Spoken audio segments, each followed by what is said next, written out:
La notification de la banque aurait dû être mon premier avertissement. Elle signalait une activité suspecte sur mon compte, mais j'étais submergée de travail, noyée sous les tableurs et les appels avec les clients. J'ai à peine regardé mon téléphone avant de le poser. Ce n'est que plus tard, après que ma deuxième tasse de café ait cessé de faire effet et que j'ai enfin rattrapé mes emails, que j'ai vérifié mon compte. Mon cœur a chuté. Les chiffres n'avaient aucun sens. 0. Tout l'argent de mon compte courant, de mon épargne, de mon fonds d'urgence, envolé. Mes mains se sont mises à trembler pendant que je parcourais la liste des transactions. Je n'en reconnaissais aucune: vol d'avion, hôtel de luxe, boutique hors de prix. Ma respiration est devenue rapide et saccadée. J'ai su tout de suite qui avait fait ça. Amy. Ma mère. La femme en qui je n'avais plus confiance depuis des années. Et, ça va? La voix de Christine m'a ramenée à la réalité. Elle se tenait à l'entrée de mon bureau, le visage inquiet. J'ai levé mon téléphone. Mon compte. Il est... Ses yeux se sont écarquillés. Comment c'est possible? J'ai avalé difficilement. Ma gorge était sèche. Le compte joint de la fac. Je ne l'ai jamais fermé. Christine a tiré une chaise et s'est assise à côté de moi. Appelle-la. Je l'étais déjà en train de faire. Une sonnerie. 2. Puis la messagerie. J'ai réessayé. Encore. Et encore. Rien. Mon cœur battait à tout rompre. Il faut que je rentre. Le trajet du retour fut flou. Mon esprit tournait, envahi par la panique et l'incrédulité. Comment avait-elle pu faire ça? Elle semblait différente, ces derniers temps, plus stable, plus présente. J'avais baissé ma garde. En arrivant dans l'allée, j'ai tout de suite remarqué, sa voiture avait disparu. La porte d'entrée était verrouillée, mais l'intérieur semblait normal. Pendant un instant, j'ai espéré m'être trompée. Puis je l'ai vue. La lettre. Elle était posée sur le comptoir de la cuisine. Son écriture était soignée, appliquée. Ma chère Gemma. Au moment où tu liras ces lignes, je serai à l'étranger. Je suis désolée. Désolée, mais j'avais besoin d'un nouveau départ. Tu comprendras un jour. Avec tout mon amour, maman. Les mots sont devenus flous alors que mes doigts serraient le papier. Je n'arrivais plus à respirer. Comprendre? Ai-je murmuré, la voix tremblante. Elle vide mon compte et elle veut que je comprenne? Un cri m'a échappé, plein de douleur et de rage. La maison était complètement silencieuse, comme si elle aussi avait été abandonnée. Puis mon téléphone a vibré. C'était un numéro inconnu. Allô? Est-ce que je parle à Laura Bush? Une voix d'homme. Professionnelle. Oui, qui est-ce? Je m'appelle James Woods. Je suis l'avocat de votre grand-mère Anna. J'essaie de vous joindre depuis quelque temps. Je me suis accrochée au bord du comptoir. De quoi s'agit-il? Je suis désolée de devoir vous l'annoncer, mais votre grand-mère est décédée la semaine dernière. Le sol a vacillé sous mes pieds. Grand-mère Anna. La seule qui ait jamais tenu tête à ma mère. Celle qui avait payé mon premier semestre d'université quand maman avait tenté de m'en empêcher. Celle qui m'avait toujours dit de me battre pour ce que je méritais. Partie. James continuait de parler de son testament, d'une réunion, de choses légales, mais je n'arrivais plus à suivre. Je tenais toujours mon téléphone quand une autre voix m'a atteinte. Je suis venue dès que j'ai pu. Je me suis retournée et j'ai vu John, debout dans l'encadrement de la porte. Il s'est agenouillé à côté de moi, calme et solide. Sa présence me semblait familière, rassurante.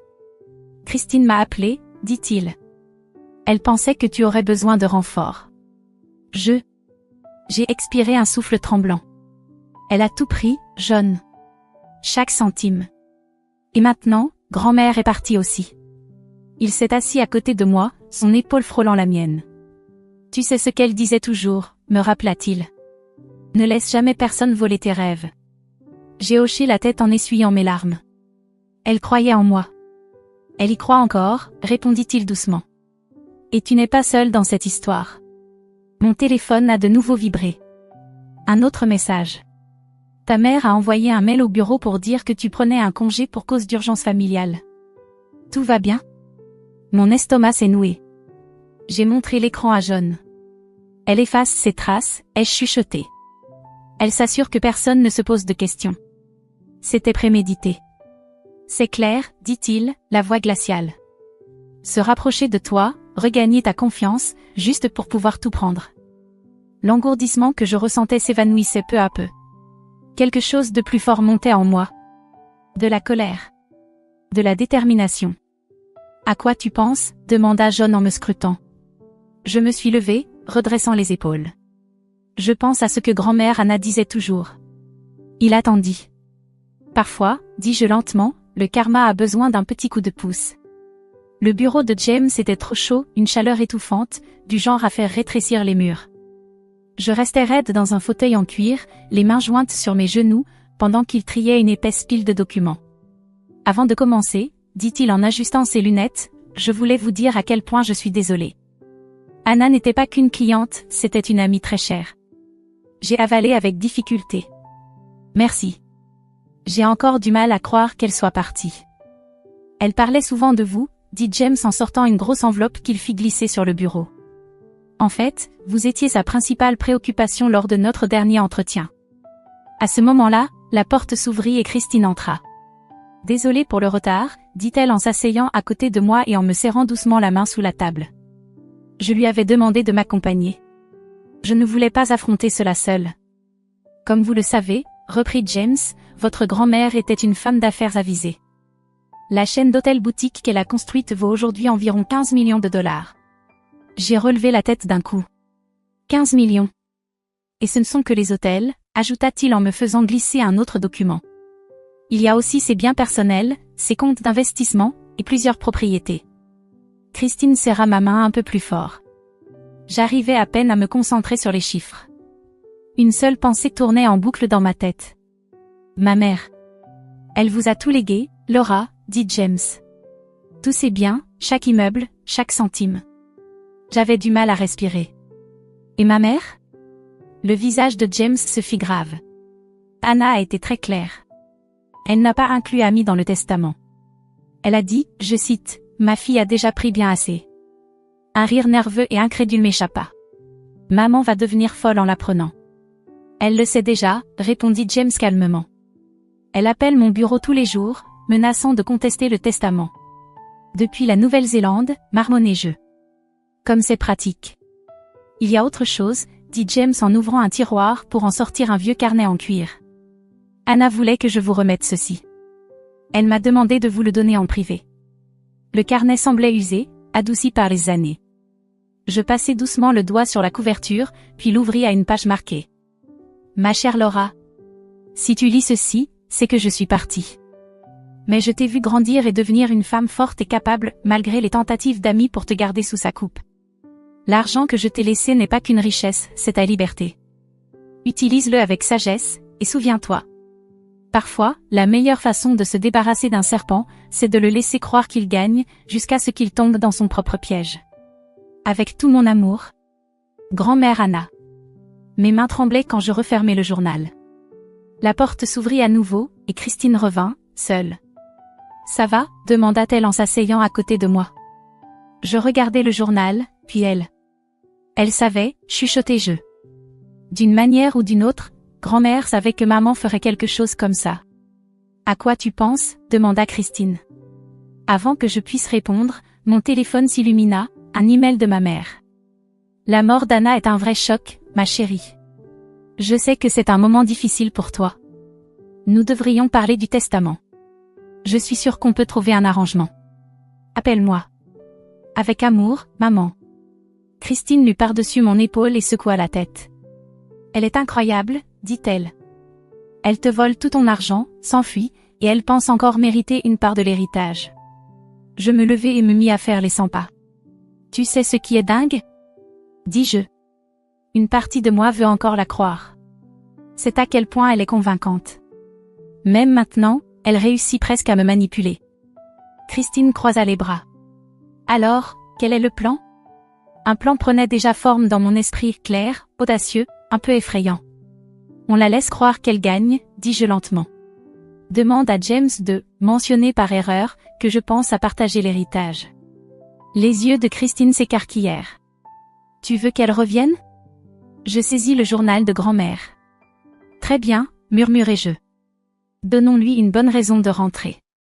La chambre principale avait toujours été interdite à ma mère. C'était la seule pièce de la maison de grand-mère où elle n'avait jamais eu le droit d'entrer. Aujourd'hui, elle allait devenir le piège parfait. Elle va adorer, dit Christine alors que nous étions sur le seuil, regardant la pièce. Elle croira enfin avoir gagné. Je tapotais les oreillers, m'assurer que tout paraissait parfait, luxueux, accueillant, sécurisant. Et elle entrera droit dans le piège, ajouta Christine avec un sourire en coin. Nous avions installé des caméras cachées dans chaque recoin. Le coffre dans le placard était rempli de bijoux factices mais brillants, suffisamment réalistes pour attirer l'attention. Il était programmé pour commencer à enregistrer dès qu'il serait ouvert.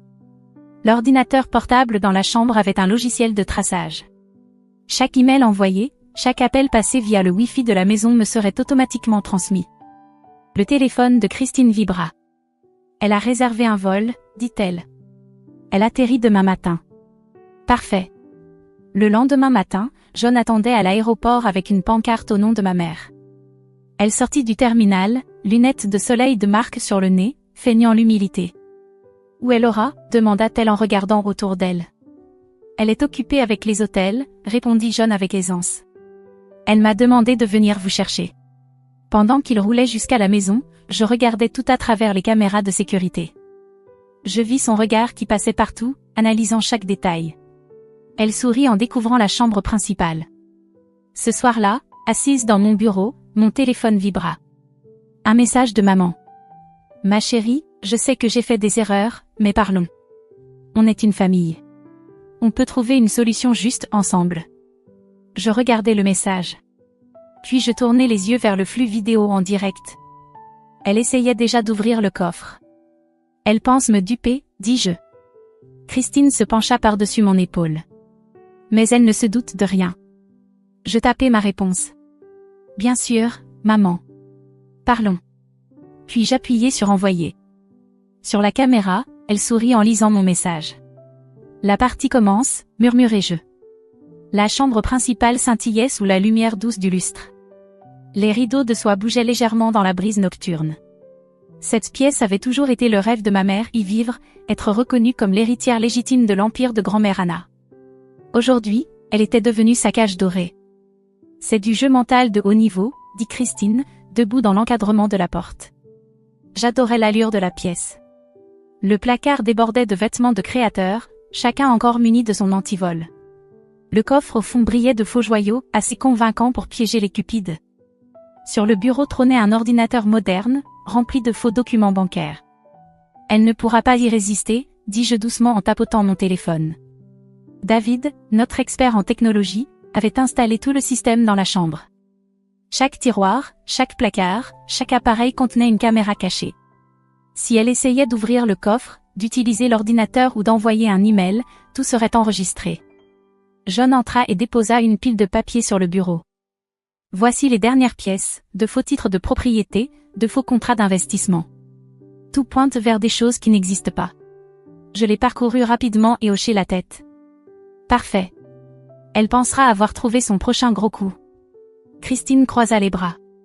Alors, c'est quoi le plan final ? On la laisse croire qu'elle contrôle la situation, répondis-je en jetant un coup d'œil au flux vidéo en direct sur mon téléphone. Et ensuite, on la laisse se piéger elle-même par sa propre avidité. Dès son arrivée, maman se lança dans sa meilleure comédie. « Oh, ma chérie », pleura-t-elle en m'enlaçant d'un parfum coûteux et de mensonges. « Tu m'as tellement manqué. » Je ne la pris pas dans mes bras. Elle se recula lentement, gardant ses mains sur mes bras, scrutant mon visage. « Je sais que j'ai commis des erreurs. Laura, je veux juste réparer les choses. »« Bien sûr, » répondis-je avec un sourire. « C'est pour ça que je voulais que tu restes ici, pour qu'on puisse reconstruire. » Ses yeux brillèrent d'un éclat froid et sournois. « J'adorerais ça, » murmura-t-elle. Je la conduisis à la chambre principale. À peine avait-elle franchi le seuil que je le vis, ce regard avide sur son visage. Ses doigts effleurèrent les meubles de luxe, les draps de velours, la coiffeuse brillante en bois poli. « C'est magnifique, » souffla-t-elle. « Tout est à toi pendant ton séjour, » répondis-je. Elle jeta un coup d'œil vers le placard, le coffre, l'ordinateur portable. Je dus me retenir de sourire. « Prends ton temps pour t'installer, » dis-je d'un ton chaleureux fin. « On parlera plus tard. » À peine avais-je quitté la pièce que j'ouvris le flux vidéo en direct sur mon téléphone. Maman ne perdit pas une seconde. Elle ouvrit d'abord le placard et caressa les vêtements de Marc. Puis elle se dirigea vers le coffre, tenta quelques codes avant de soupirer. Ensuite, elle s'installa au bureau et alluma l'ordinateur portable. Ses yeux s'écarquillèrent en lisant les faux documents. Comme prévu, elle sortit son téléphone et commença à prendre des photos. Christine, penchée par-dessus mon épaule, sourit. Elle passe à l'action. Dès le lendemain matin, maman avait déjà contacté plusieurs investisseurs potentiels. Elle envoie des emails, appelle des agents d'immobilier et des bailleurs de fonds, rapporta David. Elle utilise les faux contrats comme appât. John poussa un profond soupir. Elle mise tout, hein? Évidemment, répondis-je en me calant dans mon fauteuil. C'est l'arnaque la plus ambitieuse qu'elle ait jamais tentée.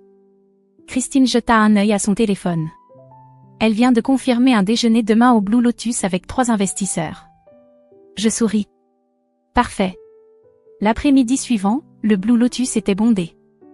Je repérai maman immédiatement assise à une table d'angle, habillée pour impressionner, le sourire éclatant. 3 hommes bien habillés lui faisaient face, l'écoutant attentivement alors qu'elle agitait les faux contrats. Thomas était à ses côtés, son ancien complice, hochant la tête comme s'il croyait à chaque mot. Je me rendis au bar, où Christine sirotait un martini. Son téléphone était posé discrètement, filmant toute la scène. Elle leur promet un accès privilégié à des investissements hôteliers, murmura Christine. Un profit garanti de 20%. Même arnaque, nouvel endroit. Mon téléphone vibra. C'était David. Elle vient d'essayer d'envoyer ses contrats par email à quelqu'un. Reçu, répondis-je. On l'a arrêté à temps. Je me tournai vers Christine. C'est le moment. Elle appuya sur un bouton de son téléphone, déclenchant un faux appel dans tout le restaurant. Le téléphone de maman sonna. Elle s'éloigna de la table pour répondre. Christine avait modifié sa voix pour la rendre officielle. Madame Peters, ici Janet du service antifraude de la First National Bank. Nous devons discuter d'une activité suspecte sur votre compte. De là où j'étais assise, je vis le visage de maman passer de la confiance à l'inquiétude. Elle marmonna quelque chose, puis raccrocha. Je me levai, redressai ma veste et me dirigeai vers la table. Maman, dis-je à voix haute alors qu'elle revenait, la figeant sur place. Quelle surprise de te croiser ici. Son visage pâlit. Laura, que fais-tu ici? Les investisseurs se tournèrent vers moi, intrigués. Oh, je pensais simplement à faire, répondis-je en m'asseyant à ses côtés. Je pris un des faux contrats et le levai. Comme cela. L'un des investisseurs fronça les sourcils. Vous connaissez ces accords? Bien sûr, répondis-je en souriant à ma mère. C'est fascinant, vraiment, comment quelqu'un peut inventer de faux contrats en utilisant d'anciens noms d'hôtels et de faux chiffres. Les investisseurs se raidirent brusquement. Quoi? Dit l'un d'eux, d'un ton sec. Maman força un rire. Ma chérie, tu dois être confuse. Je sortis mon téléphone et appuyai sur l'écran. Une vidéo de surveillance se lança. On la voyait dans la chambre principale, prenant des photos des documents et tentant d'ouvrir le coffre. Les investisseurs se levèrent d'un bond. C'est une escroquerie, cria l'un d'eux, furieux, en jetant les papiers sur la table. Je peux tout expliquer, s'exclama maman, la panique montant dans sa voix. Mais ils étaient déjà en train de partir. Thomas tenta de filer discrètement, mais Christine lui barra la route. Pas si vite, dit-elle fermement. Maman se tourna vers moi, la voix tremblante. Pourquoi tu me fais ça? Je la regardai droit dans les yeux. Parce que c'est toi qui m'as appris comment faire. Son masque parfait s'effondra enfin. Tu m'as ruiné, murmura-t-elle. Non, répondis-je froidement. Tu t'es ruinée toute seule. Je regardai une dernière fois le chaos qu'elle avait causé, les mensonges, la honte. Puis je me retournai et partis. Humiliation totale. Honte publique. Et le meilleur dans tout ça? Elle ne l'avait jamais vu venir. Plus tard, elle était assise en face de moi dans un bureau. Ses épaules étaient affaissées, elle n'avait plus rien de fier. Elle ne ressemblait en rien à la femme confiante qui était revenue dans ma vie quelques jours plus tôt. Vêtue de tenues élégantes, pleines de charme artificiel. Ce masque avait enfin volé en éclats. Tu m'as piégée, murmura-t-elle. Je me penchai en arrière dans mon fauteuil, les mains jointes. Non, maman. Je t'ai juste laissé être qui tu es vraiment. Ses mains se crispèrent sur ses genoux. J'allais te rembourser. Je laissai échapper un souffle court et secouai la tête. C'est toujours la même excuse, n'est-ce pas? Tu dis toujours que tu arrangeras les choses plus tard.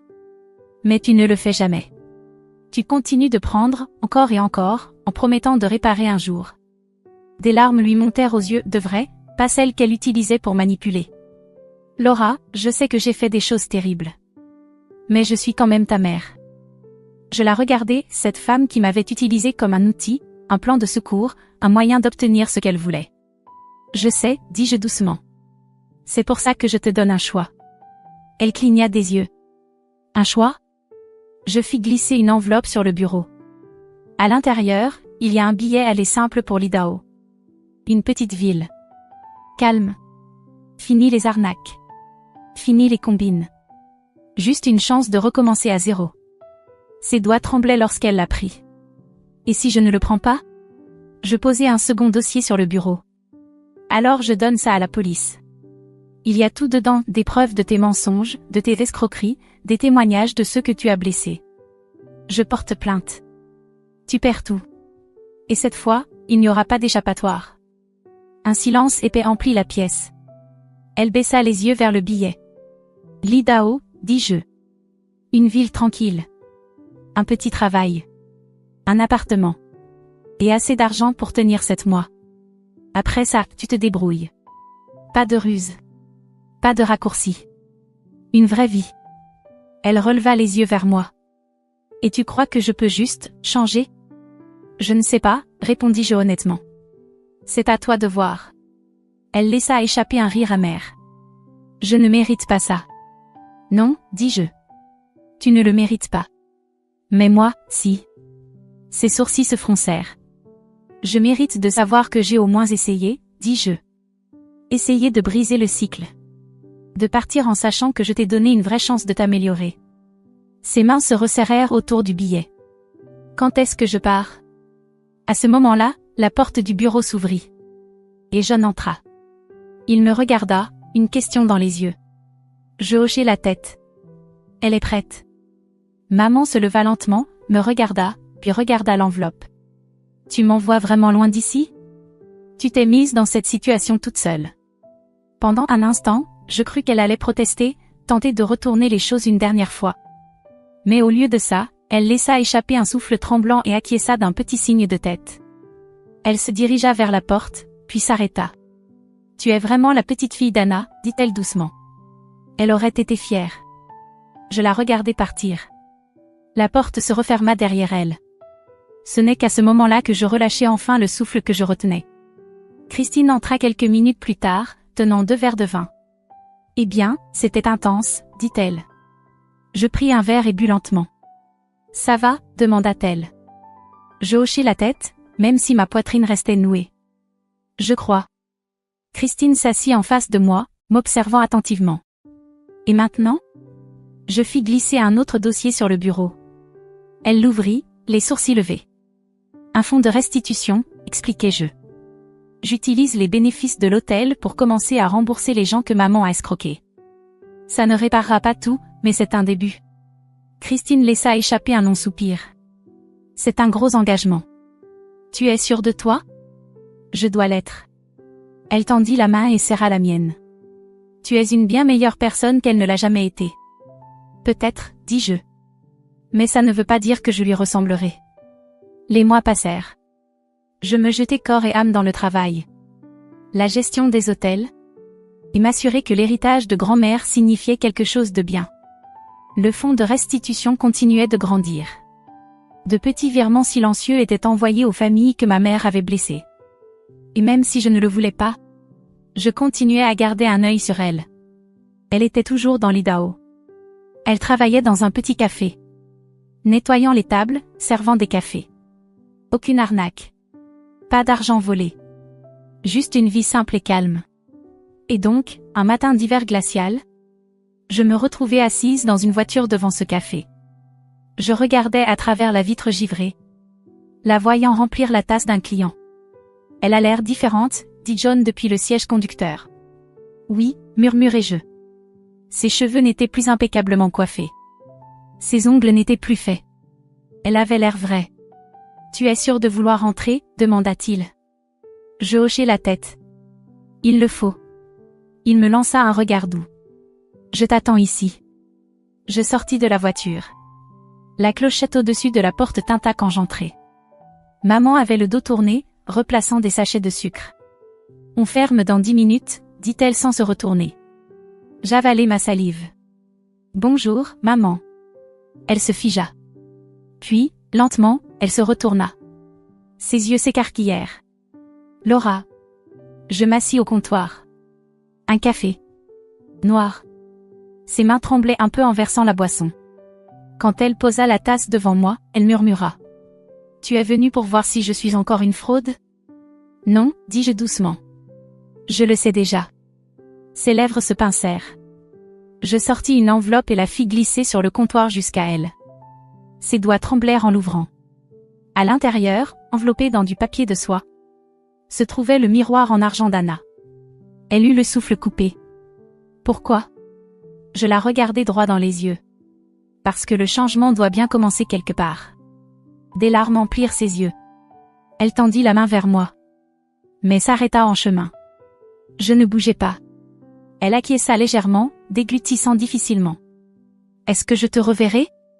Je pensais à tout. Les mensonges, la trahison, la douleur. Et pourtant, nous étions là. Je me levai. Peut-être. Puis je me dirigeai vers la porte. Juste avant de sortir, je me retournai. Elle tenait le miroir contre elle, le regardant fixement. Et pour la première fois, on aurait dit qu'elle se voyait vraiment. Et pour l'instant, c'était suffisant.